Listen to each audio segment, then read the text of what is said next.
یعنی اگر تم صدقوں کو ظاہر کر کے دو تو یہ بھی بہتر، اگر چھپا کے دو تو یہ بھی بہتر۔ امام رازی تفسیر کبیر کے اندر اسی آیت کریمہ کے تحت 5-6 چیزیں بیان فرمائی کہ صدقہ کب چھپا کے دینا چاہیے اور کب ظاہر دینا چاہیے۔ گفتگو وہ لمبی ہے، میں ایک بات عرض کر کے اجازت چاہوں گا اور بات آگے بڑھاؤں گا۔ 2 طرح سے جو ہے وہ صدقہ دیا جاتا ہے، ظاہر اور پوشیدہ، اور اس میں اگر کسی شخص کو آپ دے رہے ہیں، کسی ذات کو دے رہے ہیں، تو پھر اس وقت مستحب اور بہتر یہ ہے کہ آپ چھپا کے دیں۔ کسی کی مدد ذاتی طور پہ کر رہے ہیں، غریب ہے، بیوہ ہے، یتیم ہے، تو پھر اس کی غربت کا اشتہار نہ لگائیں، پھر بہتر ہے کہ چھپ کے دیں۔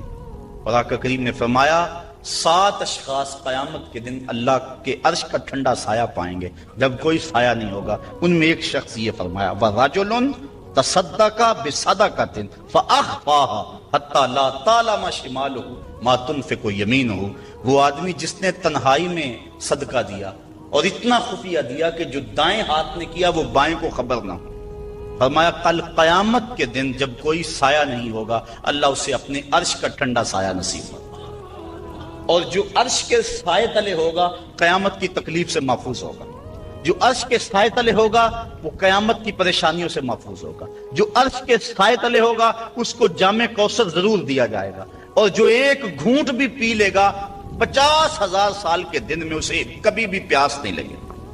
تو جس نے اپنے صدقے کو خفیہ دیا، دائیں نے دیا بائیں کو خبر نہ ہو، اللہ اکبر۔ بلکہ علماء اس کی تشریح میں لکھتے ہیں کہ جس کو صدقہ دیا جا رہا ہے بہتر ہے کہ اس کو بھی خبر نہ ہو، اس انداز سے اس کے گھر میں پھینکاؤ کہ اسے بھی پتہ نہ ہو کہ میرے اوپر کون مہربانی کر گیا۔ اللہ اکبر، اگر ایسا ہو تو یہ انتہائی خفیہ حالت ہے۔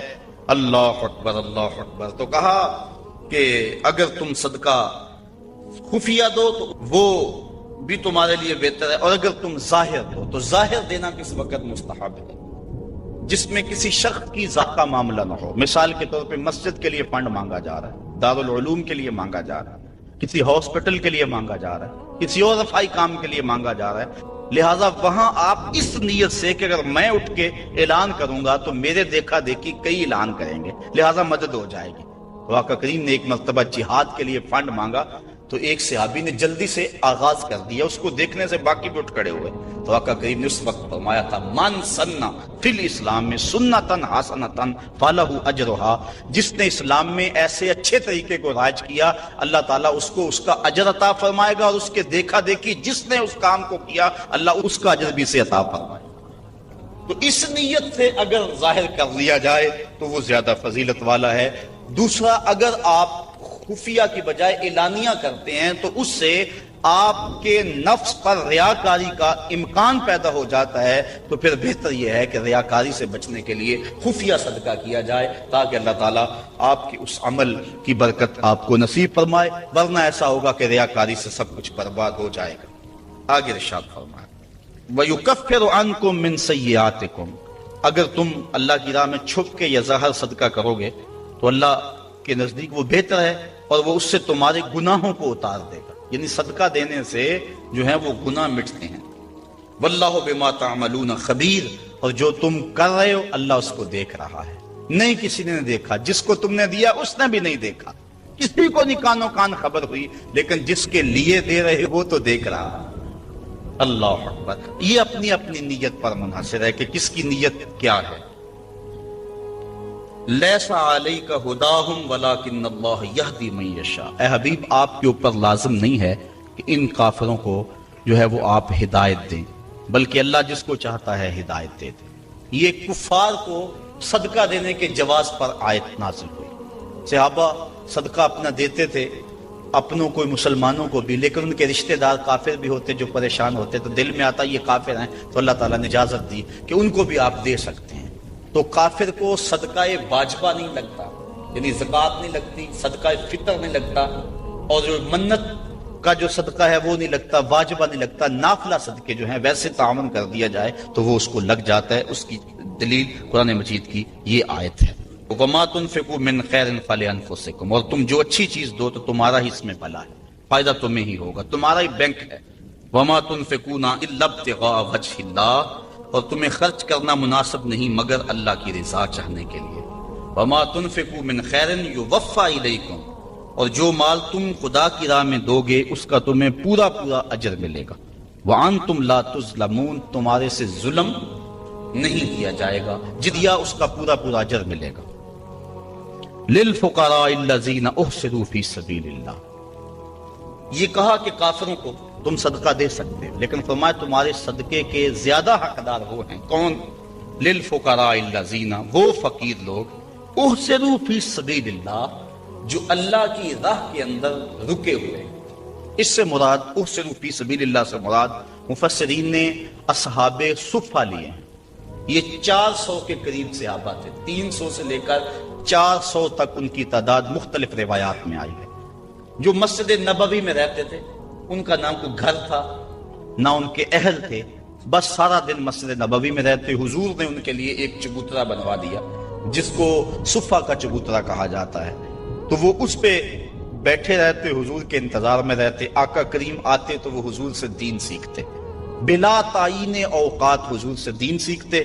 کسی غزوے پر حضور ان کو چاہتے تو ساتھ لے جاتے، کسی سرایہ پہ بھیجتے تو وہ حضور کے حکم کی جو ہے وہ تعمیل کرتے۔ زیادہ کوشش کرتے کہ وہ لکڑیاں اکٹھی کر کے ان کو بیچ کر اپنے پیٹ کا گزارا کرتے، لیکن مصروفیت چونکہ تعلیم دین میں تھی تو وہ کمائی نہیں کر سکتے تھے۔ اللہ تعالیٰ جل شانہ نے یہاں باقاعدہ یہ بات ارشاد فرما دی، لا یستطیعون ضربا فی الارض، وہ زمین پر چل نہیں سکتے، یعنی باقاعدہ وہ کاروبار نہیں کر سکتے کیونکہ وہ دین کے علم کے لیے رکے ہوئے ہیں۔ کہا تمہارے صدقے کے زیادہ حقدار یہ طلباء ہیں، دین والے لوگ جو سب کچھ چھوڑ کے دین سیکھ رہے ہیں۔ یحسبهم الجاہل اغنیاء من التعفف، سوال نہ کرنے کی وجہ سے اس کو ناواقف آدمی سمجھتے ہیں یہ تو بڑے ٹھیک ٹھاک ہیں، یہ تو غنی ہیں، کیونکہ ہر بندہ اندر نہیں جھانک سکتا۔ وہ کیا کسی نے کہا تھا نا، ہستی پلکوں کے نیچے غم بھی پلتے ہیں، ہستی پلکوں کے نیچے غم بھی پلتے ہیں، مگر کون دیکھتا ہے اتنی گہرائی میں۔ تو وہ بظاہر ان کے چہرے مورے ایسے ہیں کہ لگتا یہ ہے کہ یہ بڑے ٹھیک ٹھاک، ضرورت ہی نہیں ہے، لیکن مالداروں کے اوپر لازم ہے کہ ان کو بھی تلاش کریں جو مانگتے نہیں اور ان کے گھر جا کے ان کی اعانت کر کے آئیں۔ اللہ نے اپنے محبوب سے مخاطب کر کے کہا، تعرفہم بسیماہم، محبوب تو ان کی پیشانیوں سے پہچان لیتا، لوگ نہ جانے تجھے تو پتا ہے۔ حضرت ابو ہریرہ رضی اللہ تعالیٰ عنہ باہر آ کے بیٹھ گئے، کہتے مجھے بھوک بڑی لگی ہوئی تھی اور اتنی بھوک کہ گزارا نہیں ہو رہا تھا، بیٹھا نہیں جا رہا تھا۔ میں نے کہا کوئی آدمی گزرتا میرے چہرے کو دیکھ کے پہچان لے گا۔ پھر ایک صحابی آئے، میں نے ان سے ایک مسئلہ پوچھا، وہ مسئلہ بتا کے چلے گئے۔ دوسرے آئے، میں نے قرآن کی آیت کے بارے میں پوچھا، وہ بتا کے چلے گئے۔ پھر دل و قلب و نگاہ کے مرشد اولین آ گئے۔ میں نے حضور سے مسئلہ پوچھا، حضور نے کہا ابو ہریرہ بھوک لگی ہوئی ہے؟ میں نے کہا ہاں حضور بھوک لگی ہے۔ پوچھا مسئلہ؟ آقا کریم میں بھوک لگی ہے؟ ہاں حضور بھوک لگی ہے۔ مسئلہ ہی یہی تھا؟ کہتے ہیں آ جاؤ میرے ساتھ آ جاؤ۔ پھر وہ روایت آپ علماء سے سنی کہ حضور اندر چلے گئے، اجازت دی۔ حضرت ابو ہریرہ فرماتے ہیں میں دیکھا دودھ کا ایک پیالہ پڑا، کہا ابو ہریرہ جاؤ جو صفہ پہ بیٹھے ان کو بھی بلا لاؤ۔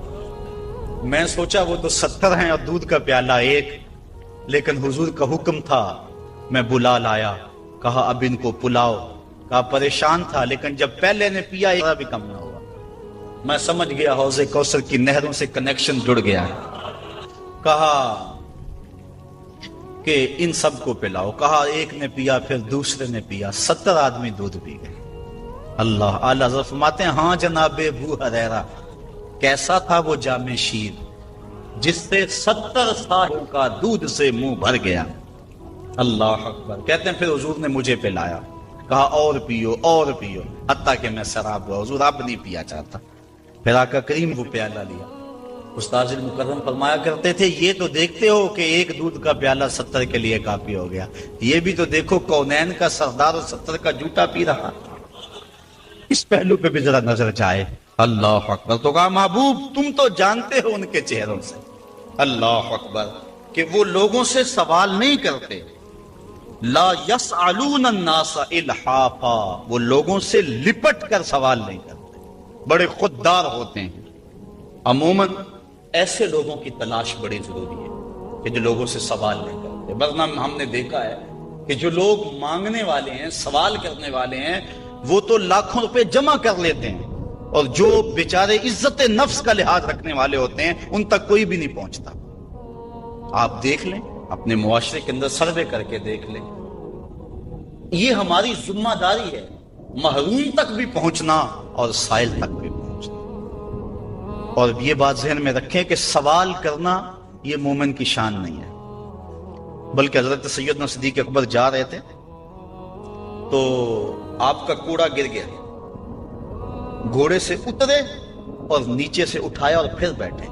خادم نے عرض کی حضور آپ فرما دیتے میں اٹھا کے دے دیتا۔ کہا حضور نے سوال کرنے سے منع کیا، اس لیے میں نہیں سوال کرنے کی ہمت رکھتا۔ یہاں تک جو ہے وہ ہمارے جو ہے وہ اسلاف جو بزرگ جو ہیں صحابہ اس کا خیال رکھتے تھے۔ کچھ اعمال ایسے ہیں کہ ان کا سلسلہ ختم ہی نہیں ہوتا، ان میں سے ایک صدقہ جاریہ ہے، اور ایک حدیث میں اس صدقہ جاریہ کی تفصیل موجود ہے، جیسے کسی نے مسجد بنائی، کسی نے نہر کھدوائی، کسی نے کنواں کھدوا دیا، کسی نے قرآن مجید کو لوگوں تک پہنچا دیا، علم کی نشر و توبیع کی۔ تو یہ وہ اعمال ہیں جو صدقہ جاریہ کی صورت میں ہیں اور یہ ختم نہیں ہوتے۔ مجھے اور آپ کو صدقہ کی مختلف صورتیں کو اختیار کرنی چاہیے۔ کھانا کھلانا بھی صدقہ ہے، لباس پہنانا بھی صدقہ ہے، حتیٰ کہ جو کمائی کر کے تم بیوی کے منہ میں رکھتے ہو وہ بھی صدقہ ہے، اپنے بچوں پر جو خرچ کرتے ہو وہ بھی صدقہ ہے، تم نے کھیتی لگائی اور چڑیاں آ کر کے دانے چگ گئیں، اللہ وہ بھی صدقے کے کھاتے میں لکھتا ہے۔ اللہ اکبر۔ تو صدقے کا بہت وسیع مفہوم ہے، کچھ دینے کے لیے نہیں ہے۔ کلمۃ الطیبہ، اچھی بات کر دینا، یہ بھی صدقہ ہے۔ راستے میں پڑی ہوئی چیز کو اٹھا دینا، اس کو بھی کہا چھوٹی نیکی نہ سمجھنا۔ تو مختلف صدقے کی صورتیں ہیں اور سب ہمیں ادا کرنی چاہیے، لیکن ایک بہترین شکل صدقے کی صدقہ جاریہ ہے، اور وہ مسجد بنا دینا، وہ دارالعلوم بنا دینا، وہ نہر کھدوا دینا، وہ جو ہے وہ کنواں کھدوا دینا، حدیث میں آتا ہے۔ جس طرح وہ آیت کریمہ نازل ہوئی، لن تنالوا البر حتی تنفقوا مما تحبون، تو بے-رحا لے کر کے صحابی اس کا معاملہ لے کر آگے، حضور مجھے سب سے زیادہ محبوب یہی کنواں ہے، تو میں یہی اللہ کی راہ میں پیش کروں۔ اللہ اکبر۔ تو وہ صدقہ جاریہ کی شکل ہے۔ دور موجود کے اندر جن علاقوں میں پانی نہیں ہے، آر او پلانٹ وہاں لگا دینا، یہ کنواں کھدوانے کا دور موجود کے اندر ایک منظم طریقہ ہے۔ بلکہ ہمیں نیت کرنی چاہیے۔ میں تو پچھلے دن کہیں تھا تو تقریباً اہل خیر بیٹھے تھے، تو میں نے کہا تھا کہ آپ کو بھی کہتا ہوں، اور میں خود بھی اس کی نیت کی ہے، اور انشاءاللہ اللہ نے توفیق دی تو ہوگا بھی، کہ ہر شخص ہم میں سے ارادہ کرے، جس کے پاس مال ہے وہ تو کرے ہی کرے، جس کے پاس مال نہیں ہے وہ بھی کرے، اللہ اس کو مال دے گا۔ ہر شخص ارادہ کرے کہ میں زندگی میں کم از کم ایک مسجد تو بنواؤں گا، میں زندگی میں ایک جامعہ تو بنواؤں گا۔ تو یہ اگر ہم نیت کر لیں تو نیت المومن خیر من عملہ، تو اس کا ثواب آج سے ہی شروع ہو جائے گا۔ نیت وہ والی نہیں ہے کہ جب مال ہو تو پھر نیت ٹوٹ جائے۔ کچھ نیتیں ایسی ہوتی ہیں بندہ پہلے نیت کرتا ہے جب مال نہیں ہوتا۔ ایک واقعہ مشہور ہے کہ ایک آدمی چڑھا اس کے اوپر کھجور کے اوپر توڑنے کے لیے، تو وہاں ایک سانپ بیٹھا ہوا تھا، تو اسے نہیں پتا تھا، جب خوشے کو ہاتھ ڈالنے لگا تو ایک خوفناک سانپ دیکھا تو ڈر گیا اور فوری نیچے سرکنے لگا اور کہا اللہ اگر اس سانپ کے قہر سے تو مجھے بچا لے تو تیری راہ میں اونٹ خیرات کروں گا، اور نیچے سرکنا شروع کیا۔ 10 15 20 فٹ نیچے ہو گیا، لیکن وہ ابھی بھی اس کی طرف غسیلی نظروں سے دیکھ رہا تھا، لیکن کچھ تھوڑا سا محفوظ ہو گیا۔ کہا مالک اگر تو مجھے اس سے بچا لے تو تیری راہ میں اونٹ خیرات کروں گا۔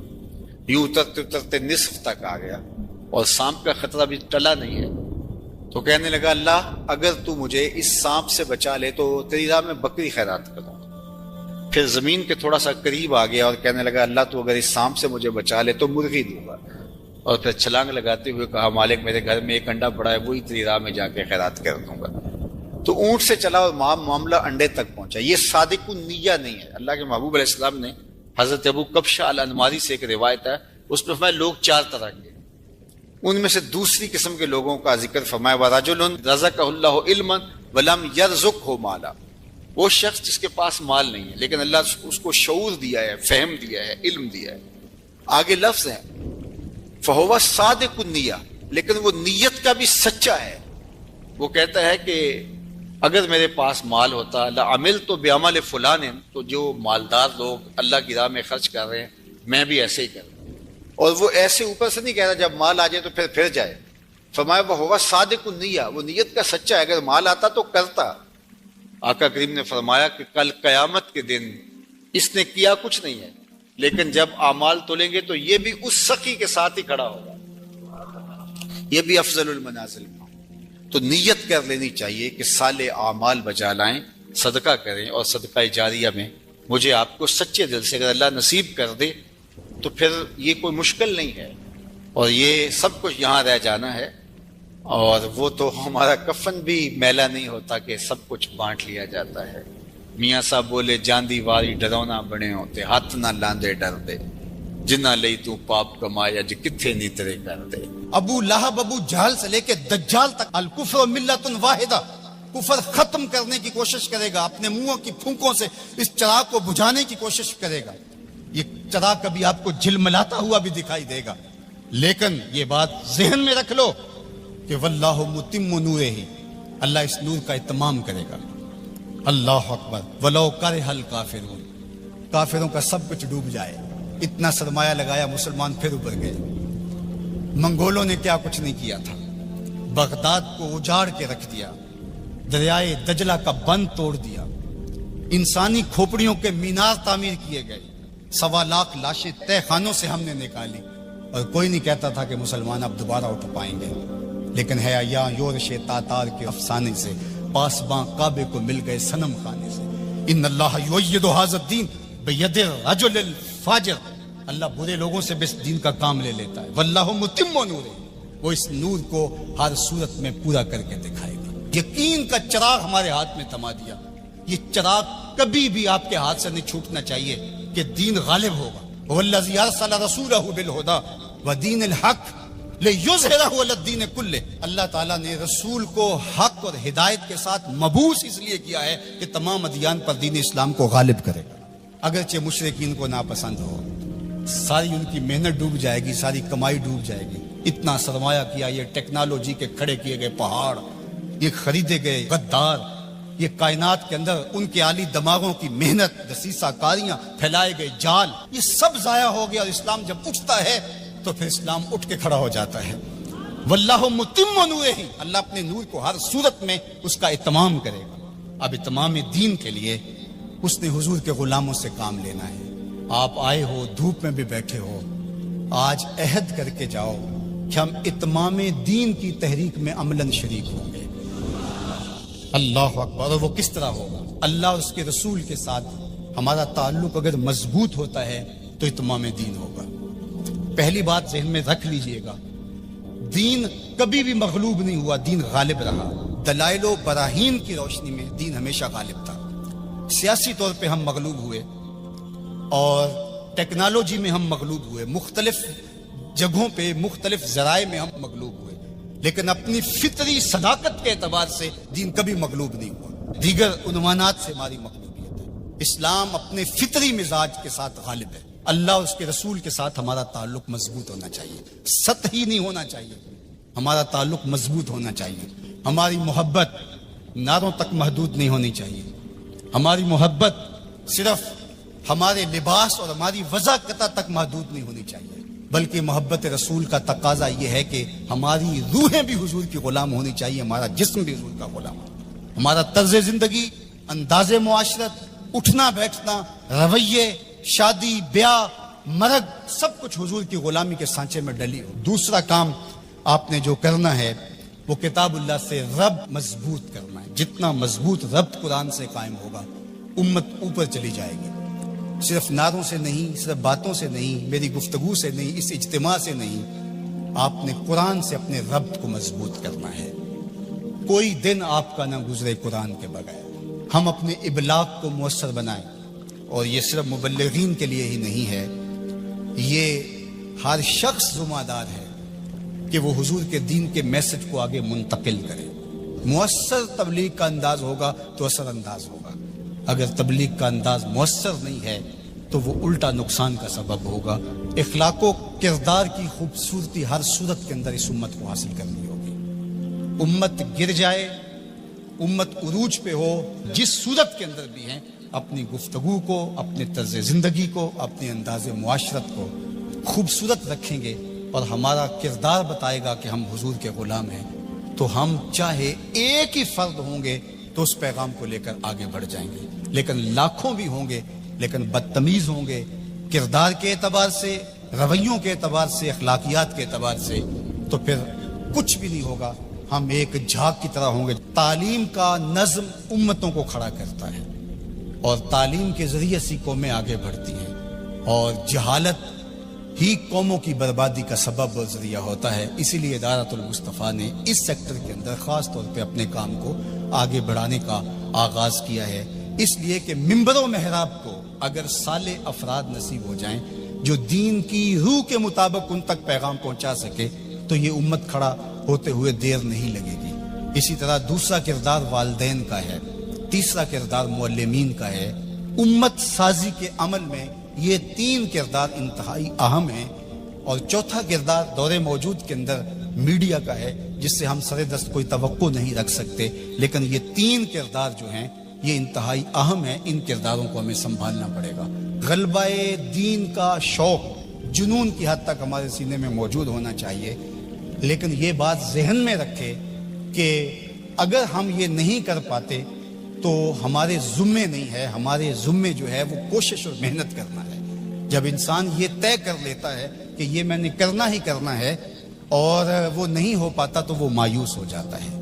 اس لیے غلبہ اگر ہو جاتا ہے تو یہ بہت اچھی بات ہے، بلکہ میں نے یہ بات کئی دفعہ کہی ہے کہ ہمارا کام صفیں سیدھی کرنا ہے، اللہ امام کو بھیج دے گا، لیکن خود اگر ہم کہیں کہ ہم امام بن کے بھی ہم نے بیٹھنا ہے تو پھر گھر کا رستہ بھول گئے، ہم گھر جانے کی جلدی میں پھر ہم راستہ بھول جائیں گے۔ ادارۃ المصطفیٰ ایک مربوط فکر کا نام ہے، اس کے طے شدہ اہداف ہیں، لیکن یہ بات ذہن میں رکھیے گا کہ ہم ایک طوفان سینے میں رکھنے کے باوجود ایسی جلد بازی کبھی نہیں کریں گے جس سے ہمارا راستہ کھوٹا ہو جائے۔ ہم سمجھتے ہیں، اور اس وقت جو دکھ پھیلے ہوئے ہیں، امت جس درد میں مبتلا ہے، ایک وقت تھا اس زمانے میں ہم بھی کہتے تھے کوئی شہر دے لوگ بھی ظالم نے، کوئی سانو مرن دا شوق بھی ہے، وہ شوق فراواں مرنے کا سینے میں موجود ہے، لیکن آج میں یہ بھی کہنا چاہوں گا کہ اے اشک آہستہ بریز کہ غم زیادہ است، اے آنسو ہولے ہولے برسو غم زیادہ ہے، اے شمع آہستہ بسوز کہ شب دراز است۔ رات بہت لمبی ہے، رات بہت تاریک ہے، اس شمع کو بچا بچا کے جلانا ہے، کہیں بجھ نہ جائے یہ چراغ اور باقی آدھی رات اندھیرے میں ڈوب جائے۔ اگر تم چراغ ہدایت ہو، اگر تمہارے دم سے اجالے ہیں، اگر تمہاری وجہ سے اللہ کی مخلوق خیر کی راہوں کو اختیار کر رہی ہے، اگر تم امت کی ضروریات کو سمجھنے کی صلاحیت رکھتے ہو تو پھر ہولی ہولی جلو، اس لیے کہ شب دراز است، رات بہت لمبی ہے، اس لیے ہولے ہولے آہستہ آہستہ منزل کی طرف بڑھتے جاؤ۔ ہاں اٹھنے والا قدم رہے منزل کی طرف، چونٹی کی چال پہ بھی چلو گے تو منزل پہ پہنچ جاؤ گے۔ امت کے تصور کو ہمیشہ اجاگر رکھنا، حضور کی امت بن کے رہنا۔ آپ اپنی شناخت کو، آپ کی علاقائی شناخت ہے، آپ کی مسلکی شناخت ہے، آپ کی خاندانی شناخت ہے، آپ کی جو بھی شناختیں ہیں ان شناختوں کو باقی رکھو۔ میں ان شناختوں کا انکار نہیں کرتا، لیکن آپ کا تعارف امت کے حوالے سے آگے بڑھنا چاہیے، اور امت یہ ایک آفاقی تصور ہے کہ جو آپ کو کھڑا کر دے گا اور آقا کریم علیہ السلام کی تسکین قلب کا سبب اور ذریعہ بنے گا۔ جب علماء مشائخ ایک دوسرے کے جبے ادھیڑ رہے ہوتے ہیں، منبر رسول جو حضور کا دیا ہوا ہوتا ہے اس پہ ایک دوسرے کو کافر کہہ رہے ہوتے ہیں، اور کسی کو کافر کہنے پہ جشن منا رہے ہوتے ہیں، اور ان کی پگڑیاں ادھیڑ کے اس کی دھجیاں بکھیر رہے ہوتے ہیں اور اس پہ رقص کر رہے ہوتے ہیں، گنبد خضرا میں رسول اللہ کو کتنی تکلیف ہوتی ہوگی۔ تو اس لیے امت بن کے رہو، بکھر کے نہ رہنا۔ سیاسی شعور اچھی طرح سے آپ کے اندر ہونا چاہیے۔ ہم انتخابی سیاست سے گریز اس لیے کرتے ہیں کہ اس کا نتیجہ ہماری آنکھوں کے سامنے ہے کہ 70 سال میں کچھ نہیں ملا، تو آئندہ ہم جو میسر ہے وہ ہم جو کر رہے ہیں وہ بھی کیوں چھوڑ بیٹھیں؟ اس لیے کہ جو میں کر رہا ہوں اس سے حقیقی سیاسی شعور پیدا ہوگا، رجال کار پیدا ہوں گے، افراد سازی کے عمل سے ہم گزر رہے ہیں۔ وہ ایک زمانے میں مجھے کسی نے کہا کہ آپ ضرور آئیے، اور بڑی ہی محبت کا اظہار کیا اور بہت سبز باغ بھی دیے۔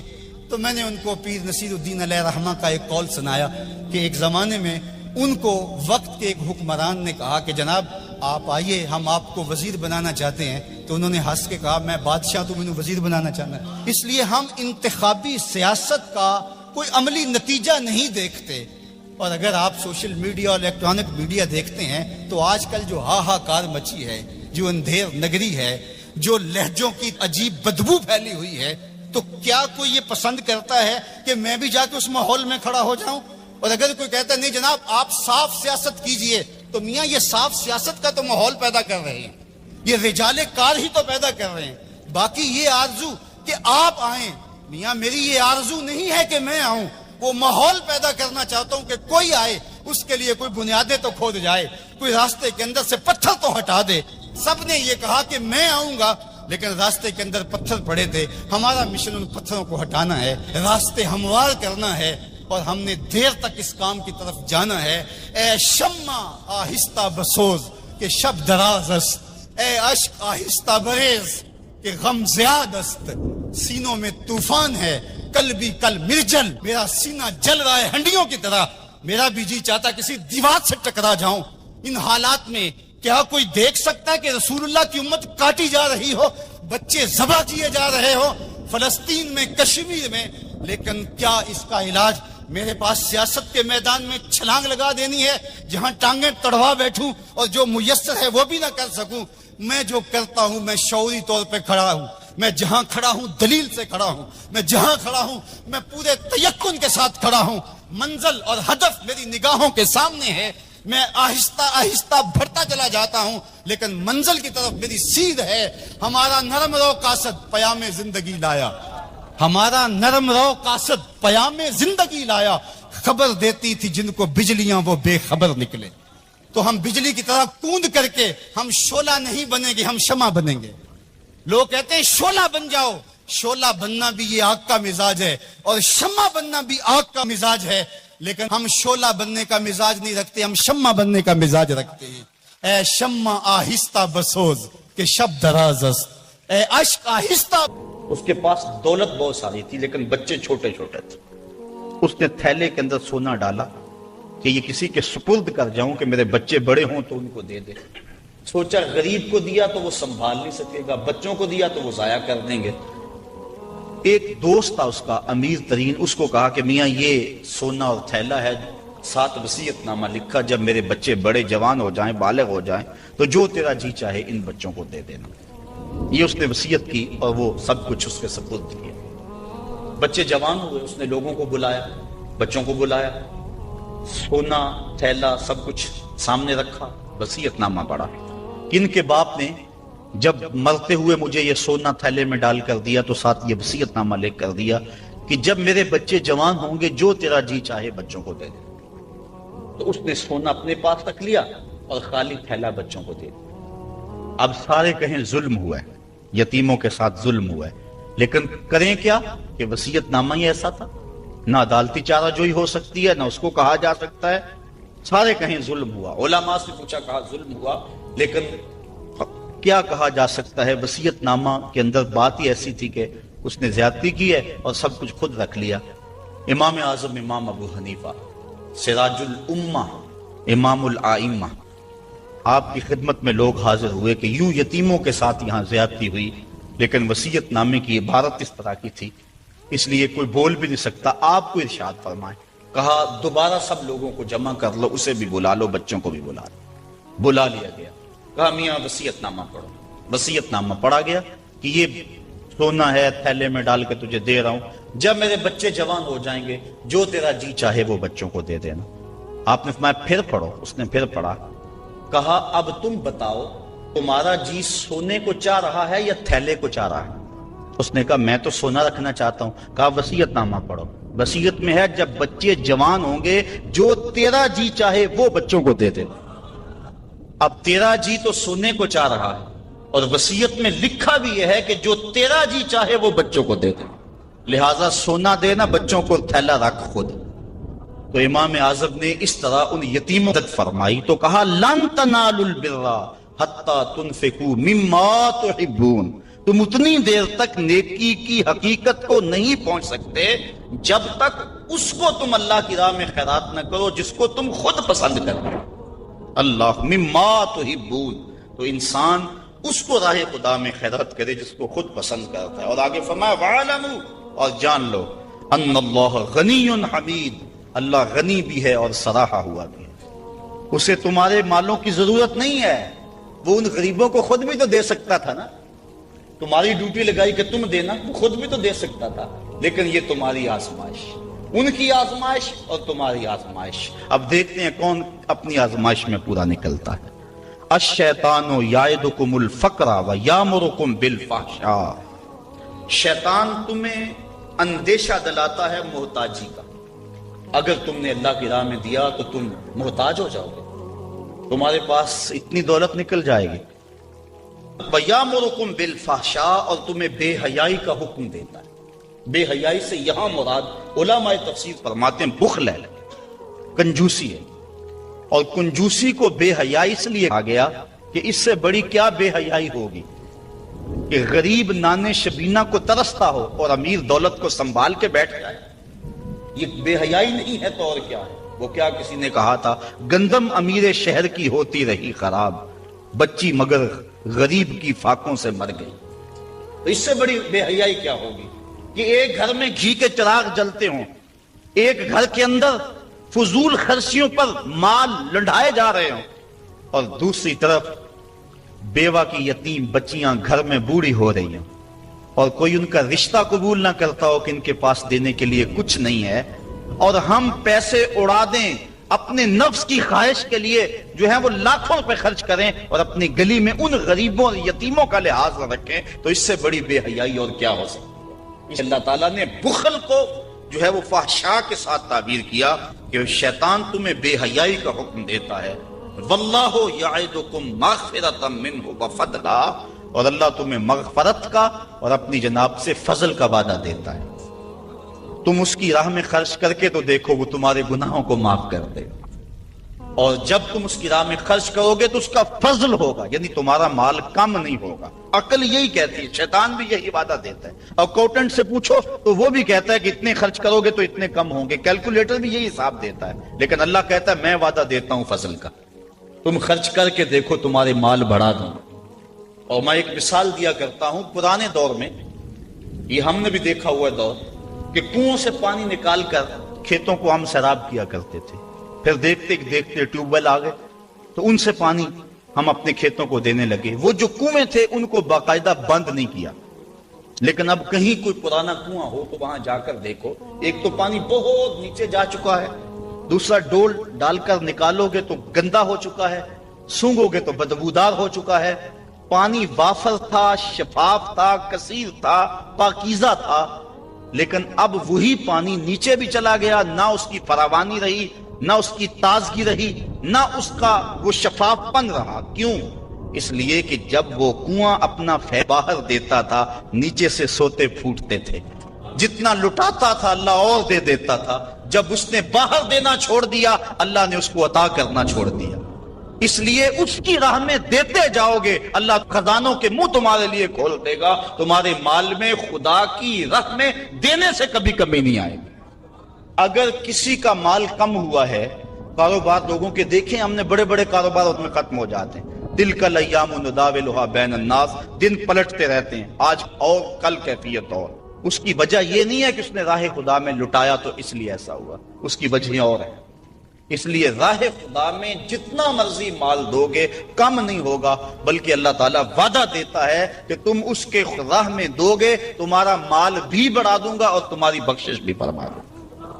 اللہ اکبر. یؤتی الحکمت من یشاء، یہ ساتھ ہی ذکر تھا مال کے خرچ کرنے کا، یہاں ذکر حکمت کا کر دیا. وہ جسے چاہے حکمت دے دیتا ہے. مطلب کیا؟ راہ خدا میں خرچ کرنے کا جذبہ، یہ بڑی دانائی کی بات ہے۔ وَمَن يُؤْتَ الْحِكْمَةَ فَقَدْ أُوتِيَ خَيْرًا كَثِيرًا، اور جس کو حکمت دی گئی اس کو بہت ساری بھلائی دی گئی۔ وَمَا يَذَّكَّرُ إِلَّا أُولُو الْأَلْبَابِ، اور نہیں نصیحت پکڑتے مگر عقل والے۔ بے وقوف نصیحتیں نہیں پکڑتے، عقل والے نصیحتیں پکڑتے ہیں۔ وَمَا أَنفَقْتُم مِّن نَفَقَةٍ أَوْ نَذَرْتُم مِّن نَذْرٍ، اور جو تم خرچ کرو یا کوئی نظر مانو، بے شک اللہ فَإِنَّ اللَّهَ يَعْلَمُ، بے شک اللہ اسے جانتا ہے۔ وَمَا لِلظَّالِمِينَ مِنْ أَنصَارٍ، اور ظالموں کا کوئی مددگار نہیں ہے۔ إِن تُبْدُوا الصَّدَقَاتِ فَنِعِمَّا هِيَ، اگر تم صدقے ظاہر کرو تو اللہ اسے جانتا ہے۔ فَنِعِمَّا هِيَ، تو وہ تمہارے لیے بہتر ہے۔ وَإِن تُخْفُوهَا، اگر تم انہیں چھپا لو۔ وَتُؤْتُوهَا الْفُقَرَاءَ، اور غریبوں کو فقراء کو دو۔ فَهُوَ خَيْرٌ لَكُمْ، تو وہ بھی تمہارے لیے بہتر ہے۔